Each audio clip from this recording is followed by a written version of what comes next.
जय श्री कृष्णा दोस्तों। आज मैं एकादशी की उत्पत्ति कैसे हुई यह मैं आपको बताती हूँ। मार्गशीर्ष कृष्णा एकादशी की जो व्रत कथा है उसमें एकादशी का कैसे उत्पन्न हुई यह बताया गया है। इसे उत्पन्ना एकादशी भी कहते हैं।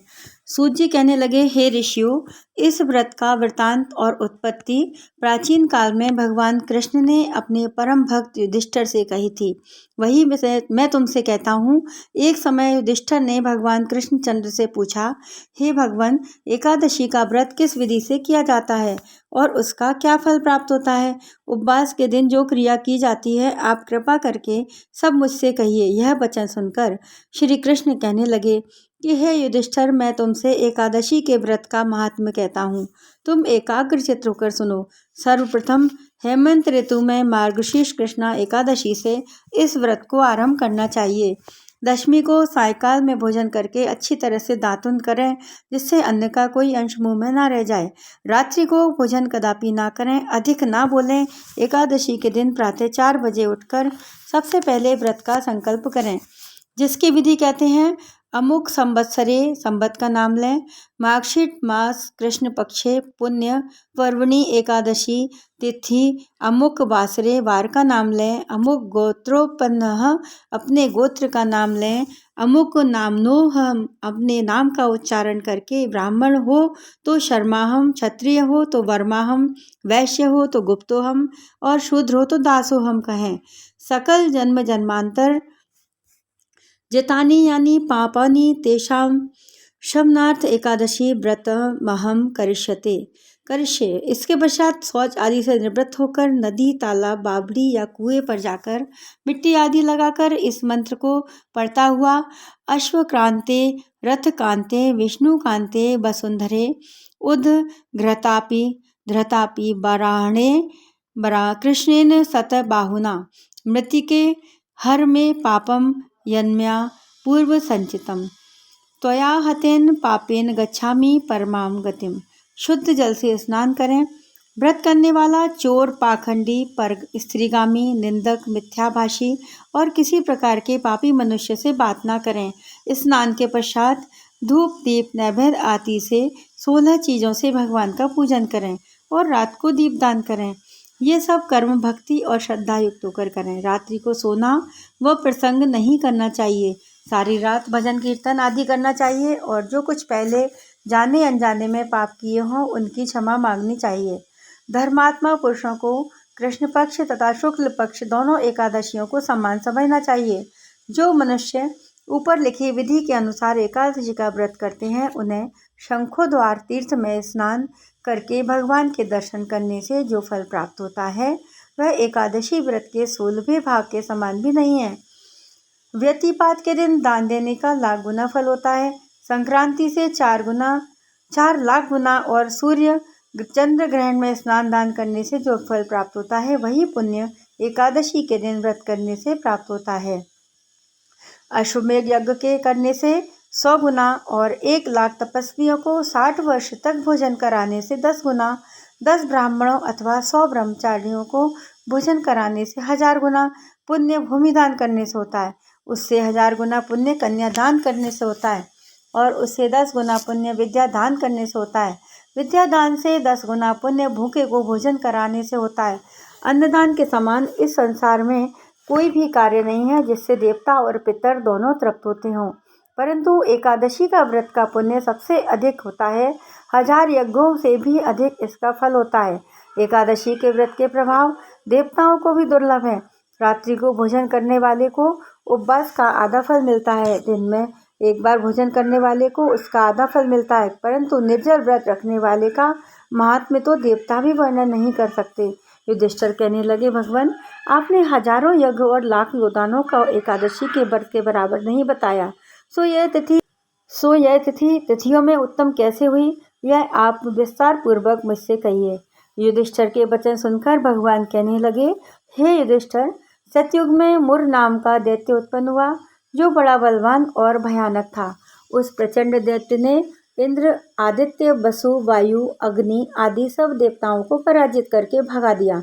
तब इंद्र सहित सब देवताओं ने भयभीत होकर शिवजी महाराज से अपने दुख का और सब कारण और दैत्य का वृतांत कहा और बोले, हे कैलाशपति, मुर दैत्य से भयभीत होकर सब देवता मर्त्यलोक में फिर रहे हैं। तब शिव जी कहने लगे, हे देवताओं, तीनों लोकों के स्वामी, भक्तों के दुखों का नाश करने वाले भगवान विष्णु की शरण में जाओ, वही तुम्हारे दुखों को दूर कर सकते हैं। शिव जी के ऐसे वचन सुनकर इंद्राणी सब देवता क्षीर सागर में पहुंचे। वहां भगवान का शयन करते हुए देखकर इंद्र हाथ जोड़कर उनकी स्तुति करने लगे कि हे देवताओं द्वारा स्तुति करने योग्य प्रभु, आपको बारंबार नमस्कार है। देवताओं की रक्षा करने वाले मधुसूदन, आपको नमस्कार है। आप हमारी रक्षा करें। दैत्यों से भयभीत होकर हम सब देवता आपकी शरण में आए हैं। आप इस संसार के कर्ता, माता पिता, उत्पत्ति और पालन करता, संहार करने वाले हैं, सबको शांति प्रदान करने वाले हैं। आकाश और पाताल भी आप ही हैं। सबके पितामह ब्रह्म, सूर्य, चंद्र, अग्नि, सामग्री, होम, आहुति, मंत्र, तंत्र, तप, जप, यजमान, यज्ञ, कर्म, कर्ता, भोक्ता भी आप ही हैं। आप सर्वव्यापक हैं। आपके सिवा तीनों लोकों में चर और अचर कुछ भी नहीं है। हे भगवान, दैत्यों ने हमको जीतकर स्वर्ग से भ्रष्ट कर दिया है और सब देवता इधर उधर भागे भागे फिर रहे हैं। आप उन दैत्यों से हम सबकी रक्षा करें।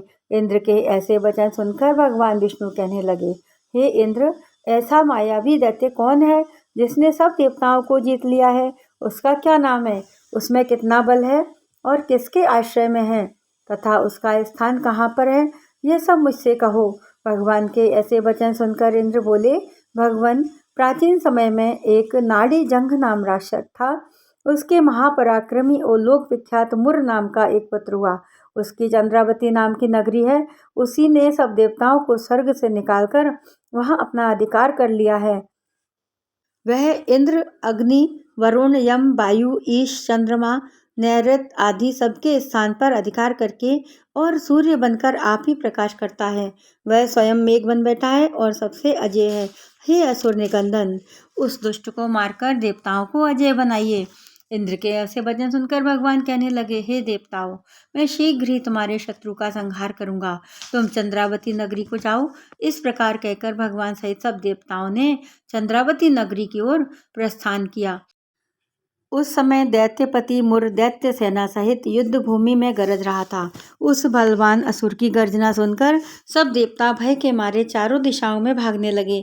जब स्वयं भगवान रणभूमि में आए तो दैत्य उनको भी देखकर अनेक प्रकार के अस्त्र शस्त्र और आयुध लेकर दौड़े।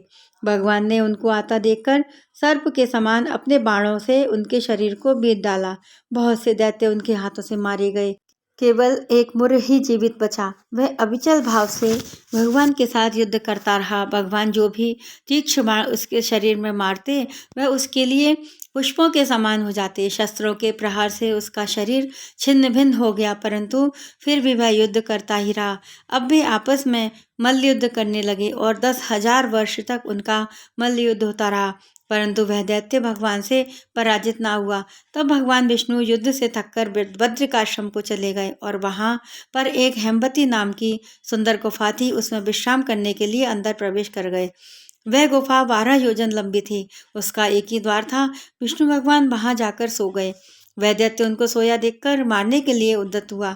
वह भी मारने ही का प्रयत्न कर रहा था कि उसके शरीर से एक अत्यंत प्रभावशाली सुंदर कन्या अस्त्र शस्त्र धारण किए हुए उत्पन्न हुई और दैत्य के सामने आकर युद्ध करने लगी। वह दैत्य उस बलवान कन्या को देखकर आश्चर्यान्वित होकर उसके साथ युद्ध करने लगा। उस कन्या के ऐसे भयानक पराक्रम को देखकर दैत्य विचारने लगा कि इस कन्या को किसने बनाया है जो ऐसा भयानक युद्ध कर रही है। वह ऐसा विचार कर ही रहा था कि उस महादेवी ने उस बलवान दैत्य के रथ को चूर चूर कर दिया और उसके अस्त्र शस्त्रों को काटकर टुकड़े टुकड़े कर दिया। तब वह दैत्य महान क्रोध करके मल्ल युद्ध करने लगा, परंतु देवी ने उसको धक्का मारकर मूर्छित कर दिया। जब वह दैत्य मूर्छा से जागा तो उस देवी ने उसका सिर काट डाला। इस प्रकार वह दैत्य जो पृथ्वी पर गिरकर मृत्यु को प्राप्त हुआ और बाकी दैत्य डर के मारे पाताल लोक को भाग गए। जब भगवान विष्णु की निद्रा टूटी तो उन्होंने मुर दैत्य के कटे हुए सिर और दोनों हाथों जोड़कर खड़ी हुई एक कन्या को देखा। तब भगवान उस कन्या से पूछने लगे कि हे देवी, जिस दैत्य से इंद्रादिक सब देवता भयभीत होकर स्वर्ग से भाग गए हैं, उसको किसने मारा है? वह कन्या कहने लगी, हे भगवान, जब आप निद्रा में थे तो वह दैत्य आपको मारने के लिए उद्यत हुआ। उस समय आपकी योग माया द्वारा आपके शरीर से उत्पन्न होकर मैंने इस दैत्य को मार गिराया। यह सुनकर भगवान कहने लगे, हे देवी, तुमने देवताओं के भय को दूर करके बड़ा महान कार्य किया है, अतः तुम अपनी इच्छानुसार वर मांगो। तब वह देवी बोली, हे भगवान, यदि आप मुझे इसको वरदान देना चाहते ही हैं तो यह वरदान दीजिए कि जो कोई मेरा व्रत करे उसके सब पाप नष्ट हो जाएं और अंत में मोक्ष को प्राप्त होवे। जो इस व्रत का पुण्य है उसका आधा रात्रि को भोजन करने वाले को मिले और जो एक बार भोजन करे उसको भी आधा फल प्राप्त हो। जो मनुष्य भक्ति पूर्वक मेरे व्रत में एक बार भी भोजन ना करे उसको धर्म, धन और मुक्ति प्राप्त हो। भगवान कहने लगे, हे कल्याणी, ऐसा ही होगा। मेरे और तुम्हारे भक्त एक ही होंगे और वे अंत में मोक्ष को प्राप्त करके मेरे लोक को प्राप्त होंगे, क्योंकि तू एकादशी को उत्पन्न हुई है, अतः तेरा नाम एकादशी होगा। तुम मुझको सब तिथियों में प्रिय हो, इस कारण तुम्हारे व्रत का फल सब तीर्थों से भी अधिक फल देने वाला होगा। ऐसा कहकर भगवान अंतर्ध्यान हो गए और प्रभु के उत्तम वचनों को सुनकर एकादशी अत्यंत प्रसन्न हुई। भगवान कृष्ण कहते हैं, हे युधिष्ठिर, सब तीर्थों के फल से एकादशी का फल सर्वश्रेष्ठ है। एकादशी व्रत करने वाले को मैं मोक्ष पद देता हूँ, उसके शत्रुओं का नाश और समस्त विघ्नों को नष्ट करता हूँ। यह मैंने तुमको एकादशी की उत्पत्ति का सब वृत्तांत सुनाया है। एकादशी पापों को नष्ट करने वाली और सिद्धि को देने वाली है। उत्तम पुरुषों को दोनों पक्ष के एकादशियों को समान ही समझना चाहिए, कोई भेदभाव नहीं समझना चाहिए। जो मनुष्य इस एकादशी के महात्म्य को पढ़ता अथवा सुनता है उसको अश्वमेध यज्ञ का फल प्राप्त होता है और करोड़ों वर्ष तक विष्णु लोक में वास करता है, वहाँ भी उसका पूजन होता है। जो मनुष्य एकादशी महात्म्य के चौथे भाग को पढ़ता है उसके भी अनेक पाप नष्ट हो जाते हैं। विष्णु धर्म के बराबर कोई दूसरा धर्म नहीं है। एकादशी व्रत के समान कोई दूसरा व्रत नहीं है। बोलिए एकादशी मैया की जय। आपको कैसी लगी एकादशी की उत्पत्ति की कहानी? इसे उत्पन्ना एकादशी के नाम से जानते हैं। जय श्री कृष्णा। बोलिए एकादशी मैया की जय।